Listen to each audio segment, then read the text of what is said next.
Olá, dou-te as boas-vindas a mais um episódio e hoje vou trazer um tema que já tinha trazido aqui ao canal mais ou menos no início de 2024, mas recentemente partilhei um conteúdo semelhante sobre este tema no Instagram e no LinkedIn e gerou muita discussão. E por isso eu pensei, opá, vamos aproveitar, porque claramente é um tema que traz alguma discussão saudável, que traz aqui muitas opiniões e por isso vamos aproveitar e vamos repescar este tema e voltar a trazê-lo para o caso de ter escapado este episódio mais antigo, mas de qualquer maneira fica aqui o convite para ires à procura desse episódio em janeiro de 2024, por isso há um bocadinho menos do que um ano.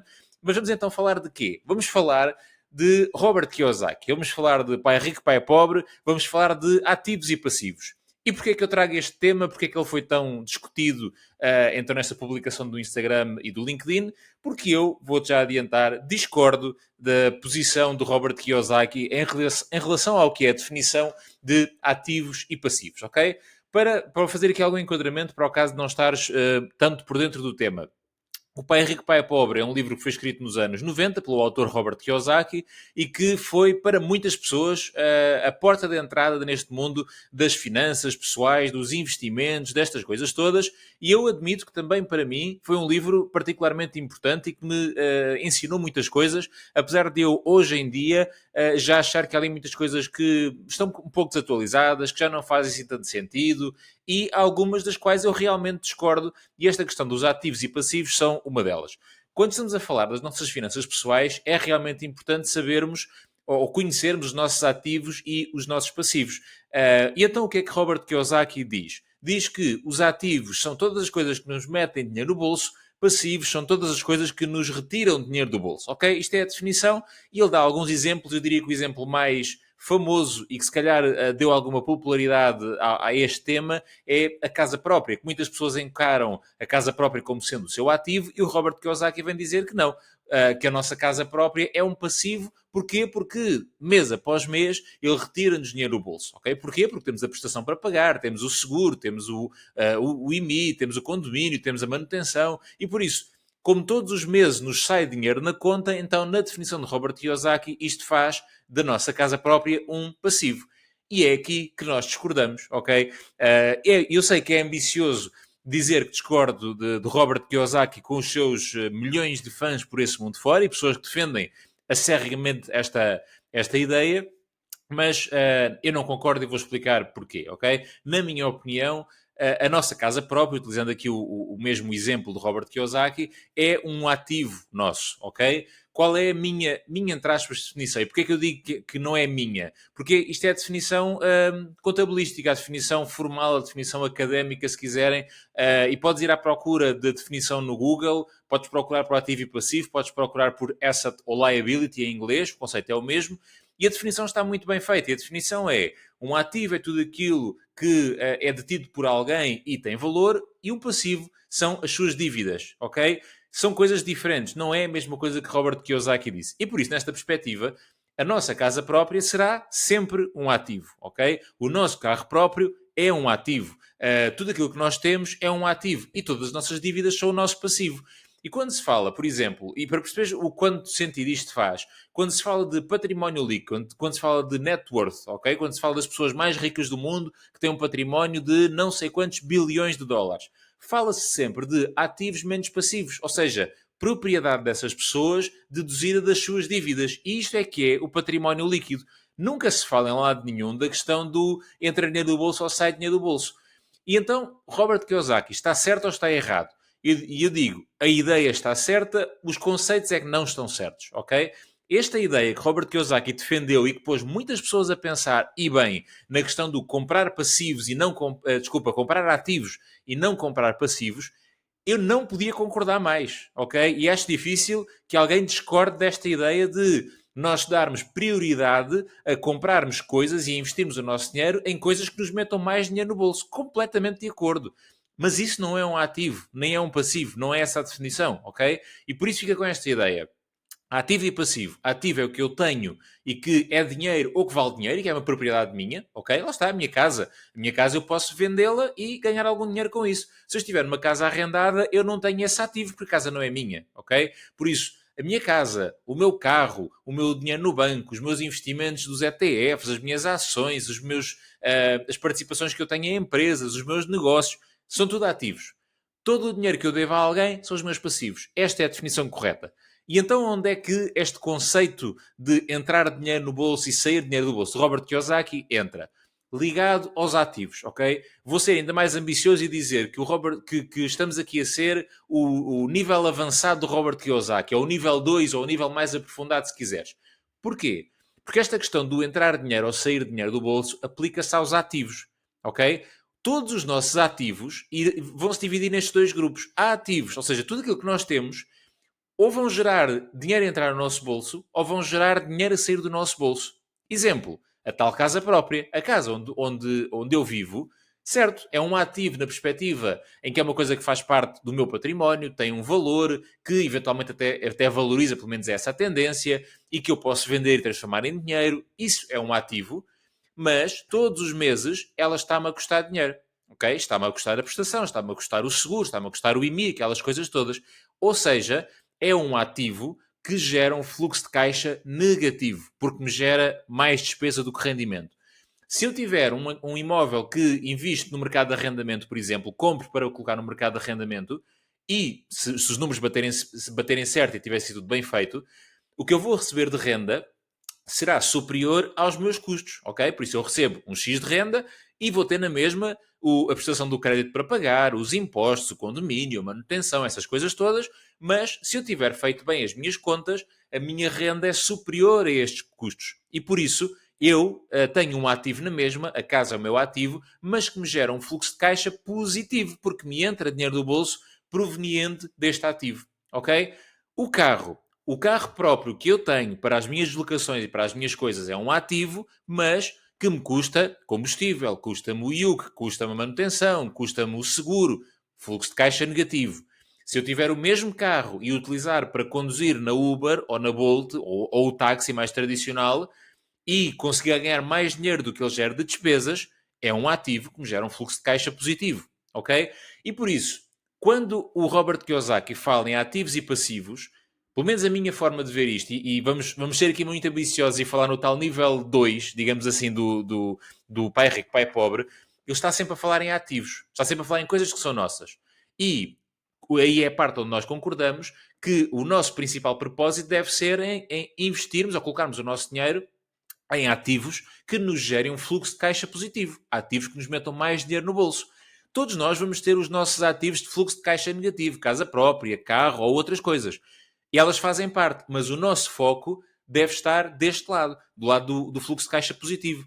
Quando ele diz que as pessoas compram muitos ativos, compram muitos passivos, é verdade que as pessoas compram muitos. Agora, para ser mais confuso, as pessoas compram muitos ativos de fluxo de caixa negativo. Compram muitas coisas que são propriedade dela, mas que, o caso do carro, tendencialmente até desvaloriza e, além disso, ainda gasta dinheiro todos os meses ou todos os anos com ele, ok? O caso da casa própria, tendencialmente ela irá valorizar, mas ainda assim vai nos custar dinheiro todos os meses e só eventualmente quando vendermos aquela casa, se chegarmos a vender, é que podemos dizer se no final, juntando tudo, ganhamos ou perdemos dinheiro com ela, ok? Mas é inegável que ao longo do tempo nós vamos estando a gastar dinheiro com aquela casa, ok? Os passivos são as dívidas. É outro nome para dívidas. Podes procurar em qualquer site passivo ou liability. A definição é clara, está estudada, está bem definida e é uma dívida que eu tenho, ok? Por exemplo, na casa própria, se ela for comprada, ou numa casa de investimento, é exatamente igual. Uma habitação que tenha, vamos dizer, uma casa que vale 200 mil euros, por exemplo, e nós temos um crédito de habitação associado a ela, um valor de 150 mil. O que é que eu tenho? Tenho um ativo de 200 mil e tenho um passivo de 150. Ok? É isto que eu tenho. Tenho um ativo de 200 mil que me pode gerar um fluxo de caixa mensal ou anual positivo ou negativo, dependendo da utilização que eu lhe dou, mas tenho sempre um passivo lá associado que é a minha dívida. E à medida que o tempo passa, tendencialmente, o valor do meu ativo vai subindo à medida que o valor do meu passivo vai descendo. O que quer dizer que o meu património líquido, lembras de termos dito, património líquido ativo menos passivo, o meu património líquido está a subir pelas duas variáveis, porque o meu ativo é cada vez maior e o meu passivo é cada vez mais pequeno. Quer dizer que o meu património líquido, o tal resultado final, será cada vez maior porque está a ser diretamente influenciado por estas duas, ok? Por isso, a questão do Robert Kiyosaki de investir em coisas que nos metam dinheiro no bolso, certíssimo. Não podia concordar mais. Evitarmos as coisas que nos tiram dinheiro no bolso, certíssimo, completamente de acordo. Onde é que nós discordamos? No nome. É pura e simplesmente isso. O conceito, estou de acordo a 100%, não podia concordar mais. A ideia de colocarmos o nosso dinheiro em primeiro lugar nas coisas que nos geram mais dinheiro, 100% de acordo. Onde é que nós discordamos? Apenas e só na nomenclatura. Apenas e só no nome que lhe demos. O nome ativo e passivo que o Robert Kiyosaki escolheu para lhe dar não está correto. Porquê é que eu acho, e agora já estamos mesmo no campo do achismo, porquê é que eu acho que ele escolheu esse nome? O Robert Kiyosaki será seguramente um empreendedor, uma pessoa de negócios, e ele sabe, seguramente, que academicamente essa liability não é aquilo que ele está a dizer. Porquê é que eu acho que ele escolheu esses nomes? Por uma questão de simplificação. Porque ele tinha a noção, e tem seguramente a noção, que o Pai Rico, Pai Pobre foi um livro e continua a ser um livro muito impactante para pessoas que estejam a começar. Que estejam a começar a gerir as suas finanças, que estejam a começar a pensar sobre dinheiro, a começar a pensar nos investimentos. E ele pensou, ok, como é que eu consigo simplificar isto e dar nomes simples para as pessoas pensarem que compro isto e não compro aquilo. Em vez de estarmos a trazer aquela complexidade de fluxos de caixa, ele pensou, pá, vou distinguir isto e dizer ativos é bom, passivos é mau, ok? E eu acho que foi esta a ideia e que funciona. E eu não tenho problema nenhum com isso. Qual é que é aqui o meu objetivo desta conversa, que como eu disse no início, já tínhamos tido em janeiro, mas que agora percebi, quando fiz esta publicação mais recente no Instagram e no LinkedIn, percebi que claramente há muitas pessoas a defender cegamente o conceito ativo e passivo de Robert Kiyosaki. O meu desafio é nós estarmos continuadamente a estudar, continuadamente a aprender. E sim, se calhar quando eu li o Pai Rico, Pai Pobre no início, aquilo fazia muito sentido, mas à medida que o tempo foi avançando e eu fui estudando mais sobre o tema, percebi que aquilo não era 100% correto ou 100% certo o que ele estava a dizer. E percebi o conceito e percebi a lógica que ele estava ali a dar para depois podermos entender o que é que ele realmente quer dizer. E é este o desafio, e foi por isso que eu também decidi trazer novamente este tema. Não é para dizer que o Robert Kiyosaki está errado, longe de mim, ok? Eu acho que há coisas que, entretanto, estão desatualizadas e não é só do próprio livro, por ter 30 anos, que está naturalmente desatualizado. Acho que o próprio Robert Kiyosaki, eu tenho visto algumas intervenções dele mais recentes, acho que está um pouco mais parado no tempo, mas é inegável o valor que ele e o livro trouxeram a muitas pessoas, e eu falo também por mim, também aprendi muito com ele.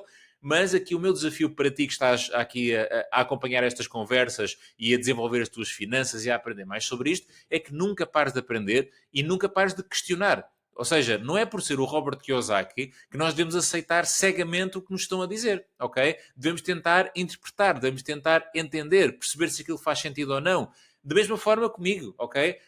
Eu estou longe de ser um guru qualquer, não quero ser guru nenhum, estou longe de ser tão conhecido ou tão impactante como o Robert Kiyosaki, pelo menos de uma forma global, e estou muito bem com isso, mas se há alguma coisa que eu aqui, nestas nossas conversas, ou no Instagram, ou na newsletter, ou num blog, que eu diga e que tu achas que não faz muito sentido, questiona, ok? E mesmo que tu achas que faz muito sentido, procura mais, pesquisa mais, procura mais sobre esse tema, ok? Nós estamos continuadamente a aprender. Está-me a acontecer a mim e eu faço disto o meu trabalho já há vários anos, trabalho mais formal, digamos assim.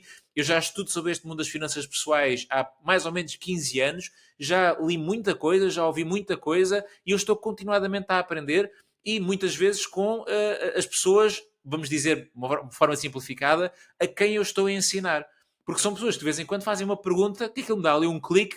Ainda aconteceu recentemente, fui dar uma formação a uma empresa, estávamos a falar sobre ETFs, salvo erro, acho que era esse o tema, e a pessoa de repente faz uma pergunta e eu não tinha resposta para lhe dar, e aquilo pôs-me a pensar se realmente aquilo fazia sentido ou não, aquilo que eu estava a dizer, e foi mais uma aprendizagem que eu tive, ok? Nós estamos, ou devemos estar, continuadamente a aprender e temos sempre esta humildade de perceber que há muito mais para aprender, que há sempre mais alguma coisa, que não somos donos da verdade como um todo e que há sempre mais qualquer coisa para aprender e para questionar, ok? Por isso, em resumo, o Robert Kiyosaki, nada contra a pessoa em concreto. Claramente o valor que ele trouxe a este mundo das finanças pessoais é inegável, a quantidade de pessoas que ele influenciou e continua a influenciar. Qual é a minha crítica em relação ao Robert Kiyosaki? A terminologia que ele escolheu há ali uma lógica, na minha opinião foi uma questão de simplificação. A minha crítica maior é para as pessoas que estão a seguir cegamente aquilo que ele diz e que